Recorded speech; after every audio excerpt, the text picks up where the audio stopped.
میرا شوہر بیٹیوں کی شادی نہ کرتا، جبکہ میری چاروں بیٹیاں جوان ہو چکی تھیں۔ ایک دن اچانک چاروں بیٹیوں کی طبیعت خراب ہو گئی۔ میں ڈاکٹر کے پاس لے گئی تو چیک اپ کے بعد پتہ چلا کہ چاروں بیٹیاں حاملہ ہو چکی ہیں۔ یہ خبر سن کر مجھ پر قیامت ٹوٹ پڑی تھی، کیونکہ میری بیٹیاں تو گھر سے باہر بھی نہیں جاتی تھیں اور وہ چاروں ایک ہی کمرے میں سوتی تھیں۔ لیڈی ڈاکٹر کو جب میں نے بتایا کہ ان کی تو شادی بھی نہیں ہوئی، پھر یہ حاملہ کیسے ہو گئیں؟ لیڈی ڈاکٹر خود بھی پریشان تھی۔ وہ کہنے لگی، آپ رات کے وقت ان چاروں پر نظر رکھیں۔ اگلی رات جیسے میں چھپ کر بیٹیوں کے کمرے میں گئی تو سر پر آسمان ٹوٹ پڑا، کیونکہ میں ایک سائیکاٹرسٹ ڈاکٹر ہوں۔ میرے پاس ایک ایسی ذہنی مریضہ آئی تھی کہ جس کی کہانی سن کر میرا دماغ بھی چکرا گیا تھا۔ ایسا کیس میری زندگی میں پہلی مرتبہ آیا تھا۔ آئیے میں آپ سب کو اس عورت کی کہانی اسی کی زبانی سناتی ہوں۔ میرا نام بلقیس ہے۔ ہمارا گھرانہ جدی پشتی پیروں کا گھرانہ مشہور تھا۔ ہمارے گھر پرانے رسم و رواج کی سخت پیروی کی جاتی تھی اور عورتیں پردے کی خاص پابندی کرتی تھیں۔ میں نے ہمیشہ اپنی ماں کو ابا کے سامنے ادب سے بات کرتے دیکھا تھا۔ میرے علاوہ گھر میں 3 لڑکیاں اور تھیں، جن میں سے 2 چچا کی بیٹیاں تھیں اور ایک میری چھوٹی بہن۔ ہم لڑکیوں کی پرورش اور تعلیم و تربیت سخت ماحول میں ہوئی تھی۔ ہمیں باہر جانا منع تھا۔ میرے چچا کی ایک بیٹی جس کا نام عالیہ تھا، وہ مجھ سے 4 سال بڑی تھی اور گھر میں اس کی شادی کی باتیں چل رہی تھیں۔ عالیہ باجی کی شادی ساتھ والے گاؤں کے گدی نشین کے بیٹے سے طے کی جا رہی تھی۔ ہم سب بہت خوش تھے، لیکن عالیہ باجی کا چہرہ دیکھ کر ایسا لگتا نہیں تھا کہ وہ اس شادی سے خوش ہیں۔ پھر مجھے جلد ہی پتہ چل گیا کہ اتنے سخت پہرے اور کڑی نگرانی کے باوجود عالیہ باجی کا کسی لڑکے کے ساتھ چکر چل رہا تھا اور وہ ملازمہ کے کپڑے پہن کر اس لڑکے سے ملنے جاتی تھی جسے وہ پسند کرتی تھی۔ یہ سلسلہ کافی عرصے سے جاری تھا۔ پھر شادی سے ایک رات پہلے عالیہ باجی اس لڑکے کے ساتھ بھاگ گئی اور پورے گھر پر قیامت ٹوٹ پڑی۔ اتنی اعلیٰ خاندان کی بیٹی گھر سے بھاگ گئی تھی۔ اگر کسی کو یہ معلوم ہو جاتا تو گاؤں میں ہمارے خاندان کی بہت بدنامی ہوتی۔ اس لیے یہ اعلان کر دیا گیا کہ عالیہ باجی مر گئی ہے۔ اس کا جھوٹا جنازہ بھی سب کے سامنے دفن کر دیا گیا تھا، اور جہاں عالیہ باجی کی شادی طے ہوئی تھی وہاں میری شادی کر دی گئی تھی۔ میرا شوہر مجھ سے عمر میں 10 سال بڑا تھا۔ وہ اپنے علاقے کا سائیں تھا اور اس کی رسمیں ہم سے بہت ہی الگ تھیں۔ ان کے ہاں کا عقیدہ تھا کہ پہلی اولاد لڑکا ہی ہونا چاہیے، لیکن اگر لڑکی پیدا ہو گئی تو پھر بہت برا سمجھا جاتا تھا۔ مگر بدقسمتی سے میں نے پہلے لڑکی کو نہیں بلکہ 2 جڑواں لڑکیوں کو جنم دیا۔ میرے سسرال والوں کا منہ بن گیا تھا، مگر چونکہ میرا تعلق بھی ایک مضبوط گھرانے سے تھا اس لیے مجھے کچھ کہا تو نہیں جاتا تھا، مگر پھر بھی میں محسوس کر سکتی تھی کہ میرا شوہر مجھ سے کھچا کھچا ہے۔ میں نے دعا کی کہ میں جلدی سے بیٹے کی ماں بن جاؤں تاکہ مجھے اپنی کھوئی ہوئی عزت مل جائے، مگر خدا کی کرنی ایسی ہوئی کہ اگلی بار بھی میری 2 جڑواں بیٹیاں پیدا ہوئیں۔ اب میں 4 بیٹیوں کی ماں بن چکی تھی اور میرے سسرال والوں نے مجھے واضح طور پر کہہ دیا کہ اب اگر اس نے بیٹا نہ جنا تو وہ میرے شوہر کی دوسری شادی کروا دیں گے، کیونکہ ان کو اپنے خاندان کے لیے ایک وارث چاہیے تھا۔ میں کیا کہتی؟ میں نے اپنے شوہر کو بہت بار کہا کہ دوسری شادی نہ کرنا، مگر اس کا کہنا بھی یہی تھا کہ اسے جاگیر اور خاندانی گدی کے لیے ایک بیٹا تو ہر صورت چاہیے، اس لیے اس نے دوسری شادی کر لی۔ مجھے حویلی کی آخر میں دوسری طرف سے دروازہ نکال کر الگ کر دیا گیا۔ میں نے اپنی 4 بیٹیوں کی پرورش کرنی شروع کر دی۔ ایک دن میری ساس میرے پاس آئی اور کہنے لگی، تجھے اپنی بیٹیوں کے پیچھے اپنی زندگی برباد نہیں کرنی چاہیے، ان کو کسی یتیم خانے میں دے دے اور تو بھی میرے بیٹے سے طلاق لے کر دوسری شادی کر لے۔ میں غصے میں آ گئی اور کہا، کیوں فائدہ نہیں ہوگا، میں اپنی بیٹیوں کو بہت اچھی پرورش دوں گی۔ میری ساس کہنے لگی کہ تو ایک دن پچھتائے گی کہ تو نے بیٹیاں کیوں پیدا کی۔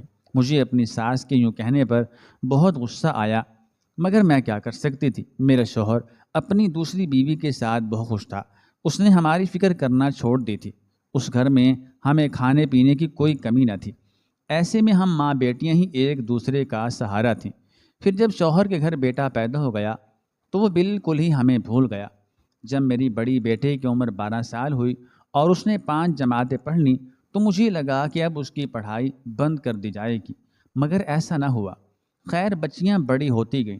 ایک دن میری سہیلی اپنے بیٹے کے لیے میری بڑی بیٹی کا رشتہ لے کر آئی اور اس بات کا علم جب میرے سسرال والوں کو ہوا تو میری ساس نے صاف صاف منع کر دیا اور کہا ہمارے ہاں بیٹیوں کی شادی خاندان سے باہر نہیں کی جاتی۔ میری چاروں بیٹیاں جوان ہو چکی تھیں اور وہ ایک دوسرے سے بہت محبت کرتیں اور ایک ہی کمرے میں اکٹھی سوتیں، جبکہ میں دوسرے کمرے میں اکیلی سوتی۔ میں نے اپنی بیٹیوں کی پرورش بہت اچھے سے کی ہے اور وہ باپردہ تھیں، ایک دوسرے کے لیے جان دینے والی تھیں، مگر کچھ عرصے سے مجھے چاروں بیٹیوں کی طبیعت ٹھیک نہیں لگ رہی تھی۔ وہ ایک ہی بیڈ پر سوتی تھیں، اس لیے مجھے یہی لگا کہ ایک بیمار ہو گئی ہوگی اور اس کے دیکھا دیکھی دوسری بیٹیاں بھی بیمار ہو گئیں۔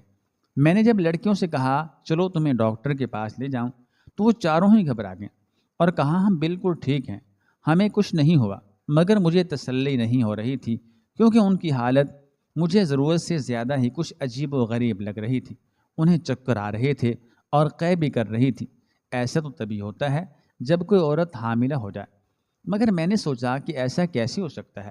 میری بیٹیاں تو انتہائی نیک ہیں، گھر اور مدرسے کے علاوہ کہیں آتی جاتی نہیں ہیں۔ میرے دل میں شک کی جڑیں مضبوط ہو رہی تھیں۔ میں ہرگز بھی یہ سوچنا نہیں چاہتی تھی کہ میری بیٹیاں حاملہ ہیں، مگر جب میں نے ایک ڈاکٹر کو گھر بلایا تو اس نے چاروں کو ایک نظر دیکھ کر مجھ سے کہا میں ان کا چیک اپ یہاں نہیں کر سکتی، بہتر ہوگا آپ کسی اور ڈاکٹر کو گھر پر مت بلائیں اور ان چاروں کو میرے کلینک پر لے آئیں، کیونکہ ان کی حالت سے مجھے لگتا ہے کہ یہ چاروں لڑکیاں ماں بننے والی ہیں۔ ڈاکٹر کی اس بات سے مجھ پر قیامت ٹوٹ پڑی تھی، یعنی میں جو سوچ رہی تھی وہ سچ تھا، ایک ساتھ میری چاروں بیٹیاں حاملہ ہو گئی تھیں۔ میں تو یہ جان کر کانپ ہی گئی، میرے ساتھ یہ کیا ہو گیا تھا؟ میری کنواری بیٹیاں حاملہ ہو گئی تھیں، مگر کون تھا وہ جس نے میری بیٹیوں کے ساتھ یہ سب کیا تھا؟ میں نے زندگی میں اپنی بیٹیوں پر کبھی ہاتھ نہیں اٹھایا تھا، مگر اس دن ڈاکٹر کے جانے کے بعد میں نے اپنی بیٹیوں کو بہت مارا تھا۔ مجھے لگا کہ وہ سچ بتا دیں گی کہ یہ گناہ کس نے کیا ہے، پر وہ سب میری مار تو کھاتی رہیں مگر مجھ سے ایک لفظ نہیں نکالا۔ میں مار مار کر اور پوچھ کر تھک گئی، مگر سب نے جیسے فیصلہ کر رکھا تھا کہ مجھے کچھ نہیں بتائیں گے۔ اسی روز میری سہیلی مجھ سے ملنے آ گئی۔ اس نے میری بیٹیوں کو روتے ہوئے دیکھا تو مجھ سے پوچھنے لگی کیا بات ہے؟ میں اب اپنی دوست سے کیا چھپاتی، اسے میں نے سب کچھ بتا دیا۔ ساری بات سن کر وہ کہنے لگی تم ایسا کرنا، آج رات بیٹیوں کے کمرے میں اچانک سے چلی جانا اور انہیں مارنے کی بجائے ان پر نظر رکھنا، مجھے امید ہے کہ کچھ نہ کچھ تمہیں پتہ چل ہی جائے گا۔ میں نے سوچا کہ میری دوست مجھے کیسی عجیب و غریب سی ترکیب بتا کر گئی ہے، لیکن چونکہ میرے پاس اور کوئی راستہ نہیں تھا اس لیے سوچا کہ چلو اپنی دوست کے کہنے پر رات کو میں یہ بھی کر کے دیکھ لیتی ہوں۔ وہ عورت کہنے لگی جب میں اپنی دوست کے کہنے پر رات کو اپنی بیٹیوں کے کمرے میں چلی گئی اور ان پر سے کمبل ہٹایا تو یہ دیکھ کر میری جان نکل گئی کہ ایک بیٹی تو کمبل میں موجود نہیں تھی۔ میں نے گھبراتے ہوئے کہا مہوش کدھر ہے؟ باقی تینوں گھبرا کر اٹھ گئیں اور کہا امی وہ ادھر کہیں ہوگی، وہ کہاں جا سکتی ہے؟ میں نے سارا گھر چھان مارا لیکن مجھے اپنی بڑی بیٹی کہیں نہ ملی۔ ابھی میں کچھ سوچ ہی رہی تھی کہ اچانک مجھے اپنی بڑی بیٹی آتی دکھائی دی۔ میں نے پوچھا کہاں سے آ رہی ہو؟ تو کہنے لگی میں تو واش روم گئی تھی۔ میں نے اسے مشکوک نظروں سے دیکھا کیونکہ میں نے واش روم چیک کیے نہیں تھے، تو میں کچھ کہہ نہیں سکتی تھی کہ میری بیٹی واقعی واش روم میں موجود بھی ہوگی یا نہیں۔ خیر میں واپس اپنے کمرے میں آ گئی اور اس کے بعد میں نے اپنی بیٹیوں پر نظر رکھی، لیکن وہ واقعی گھر سے کبھی کسی فضول کام کے لیے نہیں نکلی تھی۔ پھر وہ سب ایک ساتھ کیسے حاملہ ہو گئے؟ میرا دماغ تو بس یہی سوچ سوچ کر پھٹا جا رہا تھا۔ وہ عورت اتنا بتا کر پھوٹ پھوٹ کر رونے لگی اور بولی میں تو یہ بات اپنے شوہر سے چھپا چھپا کر اب ذہنی مریضہ بن گئی ہوں، آپ ہی میرے مسئلے کا حل نکالیں، مجھے بتائیں کہ میں کیا کروں۔ اپنی کنواری بیٹیوں کو یوں حاملہ ہوتے دیکھنا کتنی بڑی اذیت ہے، کوئی اندازہ نہیں کر سکتا کہ اس وقت میری کیا حالت ہے۔ سمجھ نہیں آ رہا کہ میں کیا کروں۔ ابھی تک تو یہ راز مجھے آپ کو اور میری سہیلی کو معلوم ہے، اگر یہ بات پھیل گئی تو بڑی بدنامی ہوگی۔ مجھے آپ کی مدد چاہیے، مجھے بتائیں کہ میں کیا کروں۔ میں نے کہا اپنی بیٹیوں کو کل اپنے ساتھ لے کر آنا اور میں ان سے تفصیل سے بات کر کے معلوم کروں گی کہ ان کے ساتھ یہ سب کس نے کیا ہے۔ وہ کہنے لگی ان کا گھر سے نکلنا بہت مشکل ہے، آپ ایسا کریں میرے گھر پر چکر لگا لیں، اس کی میں آپ کو الگ سے فیس دوں گی اور میں سب کو کہہ دوں گی کہ آپ میری دور کے رشتہ دار ہیں۔ میں نے حامی بھر لی، مجھے اس عورت کی بیٹیوں سے ملنے کا شوق ہو رہا تھا، میں دیکھنا چاہتی تھی کہ وہ لڑکیاں کیسے حاملہ ہو سکتی ہیں۔ میں نے اپنے حلیے میں معمولی سا رد و بدل کیا اور اس کے گھر چلی آئی۔ اس نے اپنی بیٹیوں سے مجھے اپنی دور کے رشتہ دار کہہ کر متعارف کروایا تھا۔ اس کی چاروں بیٹیاں بالکل ایک جیسی ہی تھیں، سادہ اور معصوم بھی بہت لگ رہی تھی۔ دیکھنے سے لگ نہیں رہا تھا کہ وہ اتنا بڑا کام کر سکتی ہیں کہ بغیر شادی کے ہی حاملہ ہو جائیں۔ کچھ تو ایسا تھا جو وہ لڑکیاں اپنی ماں سے چھپا رہی تھیں۔ میں نے وہاں 2 سے 3 دن رکنے کا ارادہ کر لیا تاکہ میں ساری صورتحال کا اچھے سے جائزہ لے کر حقیقت تک پہنچ سکوں۔ لڑکیوں کے کمرے میں جانے کے بعد میں نے ان کی ماں سے پوچھا، تم ان کی شادی کیوں نہیں کروا دیتی؟ اس طرح تمہاری عزت بچ جائے گی۔ جواب میں اس عورت نے مجھے ایسی حقیقت بتائی کہ میرے پیروں تلے سے زمین نکل گئی۔ کہنے لگی میری ان بیٹیوں کی شادی نہیں ہو سکتی کیونکہ ان کے باپ اور میری ساس نے منع کر دیا ہے۔ وہ کہتے ہیں ہمارے ہاں رسم ہے، اگر زیادہ بیٹیاں پیدا ہو جائیں تو ان کی شادیاں نہیں کی جاتی۔ میں یہ سن کر چونک گئی اور کہا کہ یہ کیسی رسم ہے، ایسا بھلا کہاں ہوتا ہے؟ وہ کہنے لگی یہی تو مسئلہ ہے، زمین اور جائیدادوں کے چکر میں یہ لوگ اپنی بیٹیوں کی شادی بھی نہیں کرتے۔ اب میری جان نکلی جا رہی تھی کہ کسی کو پتہ چل گیا تو ان کا باپ ہم ماں بیٹیوں کو اپنے ہاتھوں سے مار ڈالے گا۔ میں نے ان لڑکیوں سے تھوڑی بہت بات چیت کرنے کی کوشش کی مگر کسی نے ڈھنگ سے جواب نہیں دیا۔ ایسا لگتا تھا کہ انہیں میرا اپنے گھر میں آنا سخت ناگوار گزرا ہے۔ وہ لڑکیاں اندر سے کافی چالاک تھیں۔ میں وہاں 3 دن رہی اور اپنی طرف سے بھرپور پتہ چلانے کی کوشش کی مگر وہ لڑکیاں مجھ سے بات کرنا ہی پسند نہیں کرتی تھیں۔ آخر میں نے ایک ہی نتیجہ نکالا اور ان کی ماں سے کہا، مجھے نہیں لگتا تمہاری لڑکیاں حاملہ ہیں، تم ایک بار کسی اور ڈاکٹر سے چیک اپ کروا لو تاکہ سچ اور جھوٹ کا پتہ چل سکے۔ میں وہاں سے واپس آ گئی کیونکہ میں اتنے دن وہاں رہ کر اپنا کلینک بند نہیں کر سکتی تھی۔ مجھے لگا تھا شاید وہ عورت دوبارہ آئے گی مگر وہ نہیں آئی، شاید اس کا مسئلہ حل ہو گیا ہوگا۔ پھر اس بات کو کافی عرصہ بیت گیا، یہاں تک کہ 7 ماہ گزر گئے۔ میں ان سب باتوں کو بھول چکی تھی مگر آج 7 ماہ بعد میرا بھائی جس لڑکی کو میری بھابھی بنانا چاہتا تھا اسے دیکھ کر ساتوں آسمان میرے سر پر گر پڑے تھے۔ میرا بھائی کافی عرصے سے مجھ سے کہہ رہا تھا کہ وہ ایک لڑکی کو پسند کرتا ہے اور اس سے شادی کرنا چاہتا ہے۔ میں اس سے کہتی تھی ٹھیک ہے تم گھر کا ایڈریس بتاؤ، ہم رشتہ لینے چلے جائیں گے، مگر وہ کہتا تھا میں پہلے اس لڑکی کو آپ سے ملوانا چاہتا ہوں کیونکہ ہمارا ایک مسئلہ ہے جسے صرف آپ ہی حل کر سکتی ہیں۔ میں نے اس سے کہا کہ کسی روز شام کو اس لڑکی کو گھر لے آنا، اور آج وہ جس لڑکی کو پسند کرتا تھا اسے گھر لے آیا تھا اور اس لڑکی کو دیکھ کر میں نے اسے پہچان لیا تھا مگر اس لڑکی نے مجھے نہیں پہچانا تھا۔ وہ اسی عورت کی بڑی بیٹی مہوش تھی۔ اسے دیکھ کر میں تو سناٹے میں ہی آ گئی تھی۔ میں نے اپنے بھائی کو کہا کب سے جانتے ہو اس لڑکی کو؟ وہ کہنے لگا 1 سال سے جانتا ہوں، ہم دونوں ایک دوسرے سے پیار کرتے ہیں اور شادی کرنا چاہتے ہیں۔ 1 سال سے، یعنی اگر وہ لڑکی تب سچ میں حاملہ تھی تو پھر اس بچے کا باپ، اس سے آگے مجھ سے سوچا نہ گیا۔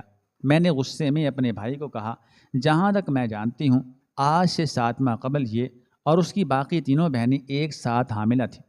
کیا اس کے ہونے والے بچے کے باپ تم تھے؟ میری بات سن کر اس لڑکی کے چہرے کی رنگت بدل گئی۔ میرا بھائی بھی دنگ رہ گیا۔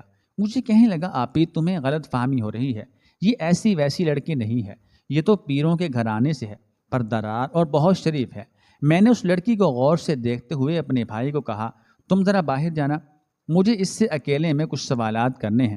اس کے باہر جاتے ہی وہ لڑکی گھبرائے ہوئے انداز میں کہنے لگی آپ کو غلط فہمی ہو رہی ہے، میں تو آپ کو جانتی بھی نہیں ہوں اور آپ اتنا بڑا الزام مجھ پر کیسے لگا سکتی ہیں؟ میں نے جب اسے بتایا کہ آج سے 7 ماہ پہلے ایک روز میں ہی تمہاری ماں کی رشتہ دار بن کر تمہارے گھر میں رہنے آئی تھی تو اس کے پاس اور کوئی راستہ نہ رہا۔ تب وہ لڑکی بہت گھبرا گئی اور کہنے لگی میرا نام تو آپ جانتی ہی ہیں اور یہ بھی کہ ہم 4 بہنیں ہیں۔ ہم نے شروع سے صرف اپنی ماں کو ہی اپنے آس پاس دیکھا تھا، باپ کیا ہوتا ہے ہم بہنوں کو معلوم ہی نہیں تھا۔ ہم جیسے جیسے بڑی ہوتی گئیں ہمیں معلوم ہوتا گیا کہ ہمارا ایک باپ بھی ہے، لیکن اسے ہماری کوئی پرواہ نہیں تھی۔ ہم بہنیں ایک دوسرے کی دکھ سکھ کی ساتھی تھیں، ہمیں ایک دوسرے سے بہت پیار تھا۔ ہم ایک ہی کمرے میں سوتے تھے، کبھی کبھی ہم کھیلتے ہوئے باہر کی طرف چلی جایا کرتی تھیں۔ ایک روز اتفاق سے ہماری ملاقات محلے کی ایک آنٹی سے ہوئی، وہ ہمیں بہت پیار کرتی تھی۔ ہم مدرسے سے واپسی پر اکثر ان کے گھر چلی جایا کرتی تھی۔ ان کا نام عالیہ آنٹی تھا، وہ ہماری امی کی کزن ہیں۔ کیونکہ ایک روز عالیہ آنٹی نے بتایا کہ وہ پہلے میری امی کے ساتھ رہتی تھیں اور پھر انہوں نے گھر سے بھاگ کر شادی کی تھی، کیونکہ وہ اس خاندان میں ہرگز شادی کرنا نہیں چاہتی تھی جس میں ان کی شادی ہونے جا رہی تھی۔ آنٹی نے ہمیں بتایا کہ ہمارا باپ کبھی ہماری شادی نہیں ہونے دے گا، کیونکہ اس خاندان کی سالوں سے رسم ہے کہ جب زیادہ بیٹیاں ہو جائیں تو ان کی شادی نہیں کرتے، کیونکہ ان کو ڈر ہوتا ہے کہ لڑکیوں کو جہیز کی صورت میں جاگیر اور وراثت میں حصہ دینا پڑتا ہے، اس لیے ہمارا باپ کبھی بھی ہماری شادی نہیں کرے گا۔ مجھے ان باتوں پر یقین نہیں آتا تھا، لیکن ایک دن جب میں نے خود اپنے باپ اور دادی کو باتیں کرتے سنا تو مجھے یقین ہوا۔ میری دادی کہہ رہی تھی اپنی بیوی کو سمجھا دے کہ وہ اپنی بیٹیوں کی شادی کرنے کا خیال دل سے نکال دے، ہم کوئی پاگل ہیں کہ ان لڑکیوں کی شادی کر کے انہیں جہیز میں اچھی خاصی جائیداد دیں۔ میرا باپ کہنے لگا، آپ نے بالکل ٹھیک کہا، اماں مجھ سے بھی ایک دو لوگوں نے بات کی مگر میں نے صاف منع کر دیا۔ میں نے یہ سب عالیہ آنٹی کو بتایا تو وہ کہنے لگی، میں نے تو پہلے ہی کہا تھا میں تمہاری ماں سے بھی بات نہیں کر سکتی، کیونکہ میں سب سے چھپ کر یہاں اپنے شوہر کے ساتھ رہ رہی ہوں، مگر میرے پاس ایک پلان ہے، تم چاروں اس پر عمل کرو گی تو تمہارے ماں باپ خود تمہاری شادی کروائیں گے۔ میں نے پوچھا کیسا پلان؟ تو انہوں نے ہی ہمیں بتایا کہ ہم چاروں اپنی ماں کے سامنے حاملہ ہونے کا ناٹک کریں اور وہ ہمیں ایک ایسی دوائی دیں گی جس سے کچھ دنوں کے لیے تمہارا پیٹ پھول جائے گا مگر اس کا کوئی نقصان نہیں ہوگا، تب مجبوراً ہمارے گھر والوں کو ہماری شادی کرنا پڑے گی۔ انہی دنوں میری ملاقات آپ کے بھائی سے ہوئی تھی۔ مدرسے سے واپسی پر اکثر ہماری بات چیت ہونے لگی، ہم دونوں ایک دوسرے کو پسند کرنے لگے تھے۔ تب مجھے محسوس ہوا کہ اگر مجھے اپنی آزادی چاہیے تو مجھے ایسا کرنا ہوگا۔ عالیہ آنٹی نے کہا تھا کہ جب تمہارے ماں باپ تک خبر پہنچے گی تو اپنی عزت بچانے کی خاطر تمہاری شادی کروا دیں گی۔ انہوں نے میری چھوٹی دو بہنوں کو اپنی بہویں بنانے کا وعدہ کیا تھا، اس لیے ہم چاروں نے ایسی اداکاری کی کہ اماں کو شک ہو گیا تھا۔